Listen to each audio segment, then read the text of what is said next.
আজ ১৫ জুলাই ২০২৪ সালের এই দিনে ঢাকা বিশ্ববিদ্যালয়ে শিক্ষার্থীদের ওপর সশস্ত্র হামলা চালায় ছাত্রলীগ। নারী শিক্ষার্থী সহ শত শত আন্দোলনকারীদের ওপর ন্যাক্কারজনক এই হামলার প্রতিবাদে গর্জে ওঠে সারা দেশের বিভিন্ন পাবলিক বিশ্ববিদ্যালয়গুলো। আন্দোলন ছড়িয়ে পড়তে থাকে প্রাইভেট বিশ্ববিদ্যালয়, কলেজ, এমনকি স্কুল শিক্ষার্থীদের মাঝেও। ছাত্র জনতার আন্দোলনেই ৫ আগস্ট পতন হয় শেখ হাসিনার ফ্যাসিস্ট সরকারের।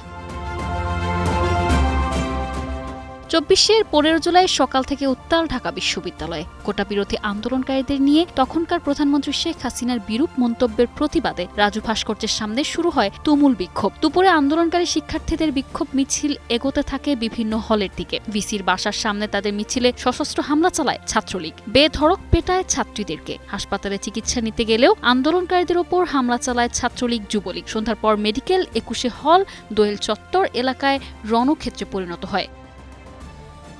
নোভা এলইডি টিভি, ঝকঝকে ছবি, নিখুঁত শব্দ, ৫ বছরের ওয়ারেন্টি। নোভা মানি সঠিক মান, নিশ্চিত সেবা।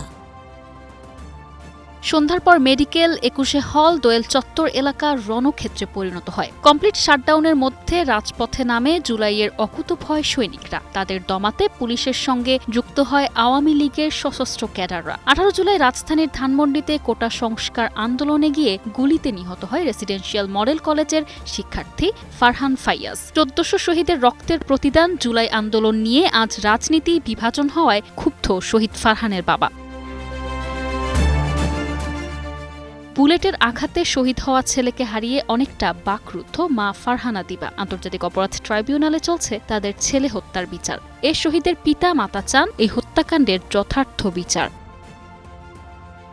নিশা আলম, ডেস্ক রিপোর্ট, ২১শে টেলিভিশন।